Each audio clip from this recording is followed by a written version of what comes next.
મિત્રો, હજી સુધી ભારતના કાશ્મીરના પહેલગામમાં સિંદૂરનો રંગ હજી સુધી ફીકો પણ નથી પડ્યો અને પાકિસ્તાને પોતાની કાયરતાની હરકતોને પુંજમાં ફરી એકવાર એવું દોહરાવ્યું છે કે હવે ભારતનો પારો પાકિસ્તાનને લઈને ફરી એકવાર ચડી ગયો છે। એ પ્રશ્ન ઊભો થઈ રહ્યો છે કે શું પાકિસ્તાનને હવે એક નિર્ણાયક જંગની તલાશ છે? કારણ કે પહેલગામની વાદીઓમાં જે લાલ સિંદૂર વેખાયું હતું એ કોઈ આતંકવાદી હુમલો નહોતો, ભારત ઉપર વાર હતો। ભારતના ધૈર્યએ એકદમ જવાબ આપી દીધો હતો અને એના પછી લાલ મસ્જિદ અને જૈશે મોહમ્મદના આતંકવાદી અડ્ડાઓને ભારતે રાખમાં બદલી નાખ્યું। ભારતે જણાવ્યું કે આ વખતે તો હજી આ હુમલો ખાલી આતંકવાદીઓ ઉપર થયો છે, પણ જો પાકિસ્તાન પોતાની નાપાક હરકતોથી બાજ નહીં આવે તો હવે પાકિસ્તાન માટે આ સારું નહીં થાય। પણ પાકિસ્તાન એવું લાગે છે કે એકદમ પાગલપનના રસ્તા ઉપર નીકળી પડ્યો છે। પાકિસ્તાને પહેલા પણ પુંજને આતંકવાદનો શિકાર બનાવ્યો છે અને ફરી એકવાર પાકિસ્તાને આને લોહીથી લથપથ કર્યું છે। પણ ભારતે સિયાલકોટમાં ખૂનની હોળી ખેલીને એનો જવાબ તો આપ્યો જ છે, પણ પાકિસ્તાનની આ કાર્યવાહી ઓપરેશન સિંદૂરના જવાબમાં હતી। હા મિત્રો, પાકિસ્તાનની આ કાર્યવાહી એની હતાશા, એની નીચતાનો સબૂત છે। પાકિસ્તાનનો ગુરુદ્વારા ઉપર હુમલો, જ્યાં અરદાસ અને શાંતિના સંદેશ ગૂંજે છે, આ પાકિસ્તાનની માનસિકતાને ઉજાગર કરે છે કે પાકિસ્તાન પાગલપનની કઈ હદ ઉપર પહોંચી ચૂક્યો છે। હવે પાકિસ્તાન ભારતને અસ્થિર કરવા માટે હવે ગમે એ હદ પાર કરવા માટે તૈયાર છે। પાકિસ્તાનની આ હરકત પછી સવાલ માત્ર ખાલી હવે બદલાનો નથી રહ્યો, સવાલ હવે એ અંતિમ પ્રહારનો છે, જે આતંકવાદીઓની જડોને પૂરી રીતે ઉખાડી ફેંકે। પુંજનો ખૂન, પહેલગામના જખ્મ અને ગુરુદ્વારા ઉપર હુમલો હવે વધારે સહનશીલતાની માંગ નથી કરતો અને એટલા માટે હવે દેશના 140 કરોડ લોકો એ પૂછી રહ્યા છે કે હવે એ સમય નથી કે ભારત પાકિસ્તાનને એક એવો સબક શીખવાડે કે એ ખાલી પાકિસ્તાનની સત્તા જ નહીં પણ એની આવાવાળી નસલોને પણ બેગુનાહોનો લોહી વહેવા માટે જે કામ કરે છે આ લોકો, એમને એ કરવાથી પહેલાં 1000 વાર વિચાર કરવું પડે। તો હવે ભારતનો આગળનો પગલો શું છે? ભારત પાસે ઘણા રસ્તા છે, પણ પ્રત્યેક રસ્તા ઉપર સાવધાની અને દ્રઢતાની સાથે ચાલવું પડશે।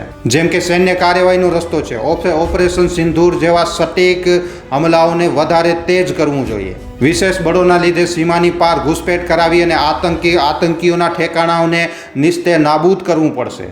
આતંકવાદના આકાઓને ફરી એકવાર નિશાનો બનાવવું પડશે। ભારતીય સેનાએ પહેલાં જ જવાબી કાર્યવાહીમાં આતંકવાદના આકાઓને પહેલાં જ નિસ્તે નાબૂદ કરી નાખ્યું છે।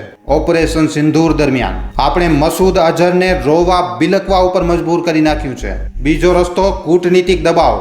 પાકિસ્તાનને વૈશ્વિક મંચો ઉપર અલગ થલગ કરવું પડશે, એને દેખાડવું પડશે, પાકિસ્તાનને એની ઓકાત દેખાડવી પડશે। આખા વિશ્વને બતાવવું પડશે કે જે પાકિસ્તાન જે ભારત સાથે સીધો યુદ્ધ નથી કરી શકતો, એ કેવી રીતે પહેલગામમાં લોકોને મારી નાખે છે, કેવી રીતે પુંજમાં લોકોને મારે છે, કોઈના હાથના કાવાને જોઈને, કોઈના ધર્મને જોઈને, કોઈના માથામાં ગોલી મારી નાખે છે અને કહે છે કે જા ભાઈ મોદીથી કહી દે। હવે એ કાશ્મીર અને બાકી રાજ્યોના વચમાં ખાઈ ઉત્પન્ન કરવા માંગે છે, એ ભારતમાં હિન્દુ અને મુસ્લિમ વચ્ચે બવાલ કરાવવા માંગે છે અને હવે આ પાકિસ્તાનના ને આખી દુનિયામાં મિત્રો એક્સપોઝ કરવો પડશે। પાકિસ્તાનના વિરોધમાં આકરા પ્રતિબંધોની માંગ કરવી પડશે। સિંધુ જલ સમજોતા ઉપર પૂરી રીતે રોક લગાવવી પડશે। અટારી બોર્ડર જે આપણે બંધ કર્યું છે, આવા બીજા પણ ઘણા નિર્ણાયક પગલાં આપણને લેવા પડશે। આના સિવાય આર્થિક નાકાબંધી પણ થઈ શકે છે। પાકિસ્તાન પહેલાથી જ કમજોર અર્થવ્યવસ્થા ઉપર છે, વધારે દબાવ નાખો, પાકિસ્તાનને એકદમ બરબાદ કરી નાખો। પાકિસ્તાનની ઓકાત નથી ભારત સાથે લાંબી લડાઈ લડવાની, ખાલી 4-5 દિવસ સુધી યુદ્ધમાં ટકી શકે છે બસ।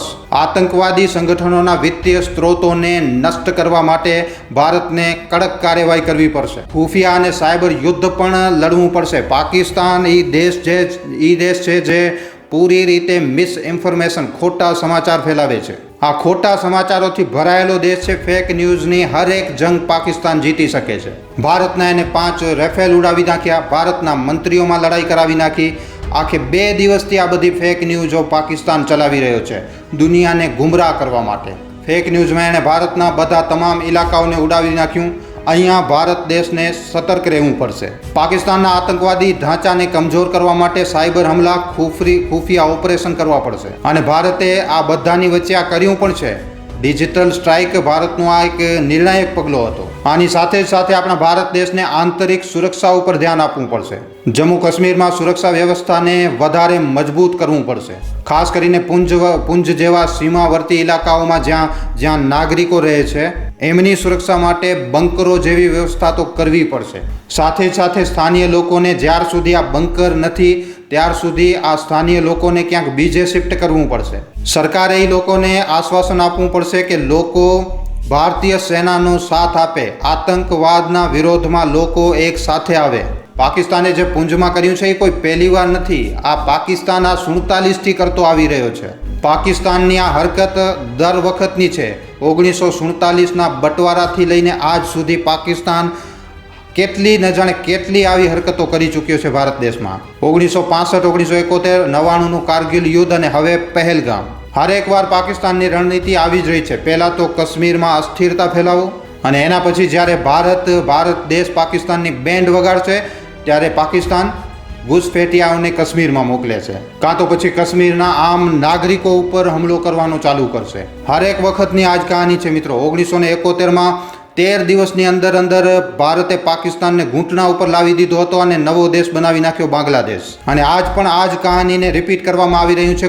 પુંજમાં ગોળીબારી અને ગુરુદ્વારા ઉપર હુમલો પાકિસ્તાનની એ જ જૂની હતાશા છે, પણ આ વખતે ભારતનો જવાબ જે છે એ ખૂબ જ વધારે આકરો રહેવાનો છે.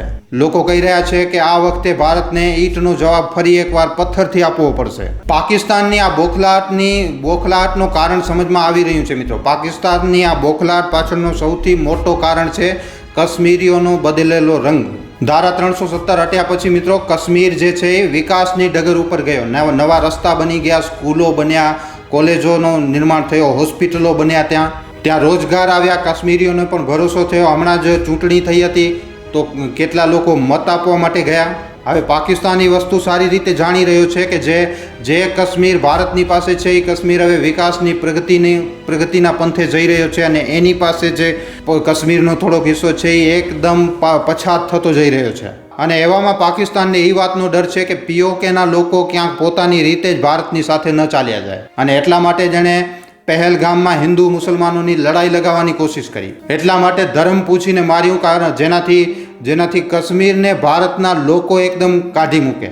ભારતમાં હિન્દુ મુસલમાન દંગા ચાલુ થઈ જાય. પણ થયું એવું છે કે પાકિસ્તાનને પહેલગામ એકદમ ઉલટો પડ્યો છે. પાકિસ્તાન સાથે ભારતના સંબંધ જ્યાં નીચલા સ્તર ઉપર પહોંચી ગયા છે ત્યાં જ કાશ્મીરની જનતાએ આ વખતે પાકિસ્તાનને અલગ કરી નાખ્યું છે અને આ વસ્તુ પાકિસ્તાનને ડરાવી રહી છે. હવે ભારતને ફેસલો કરવાનો રહેશે કે જવાબ ખાલી ખૂનનો હશે કે એક એવી રણનીતિનો હશે જે આતંકવાદને પૂરી રીતે નસ્તે નાબૂદ કરી નાખે. તમામ શીખ નેતા આજે કહી રહ્યા છે કે શીખ હંમેશા આ ભારત દેશની તલવાર રહ્યા છે. જો હુમલો ઇજ્જત ઉપર કરવામાં આવશે તો કર્તવ્યોને યાદ અપાવવાની જરૂર પડશે. ઉમ્મીદ છે કે દુનિયાના બાકી દેશોમાં પણ જે શીખ લોકો હશે એ આ ઘટનાને જોઈ રહ્યા હશે.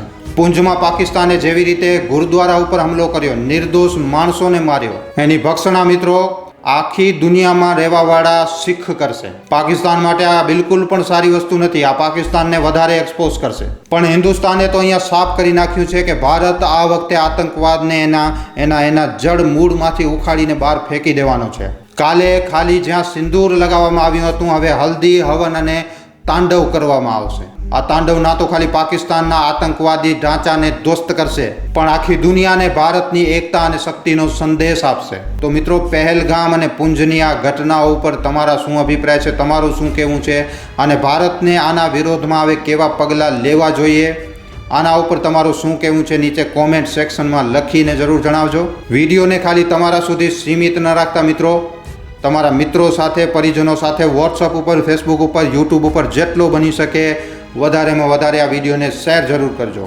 ધન્યવાદ.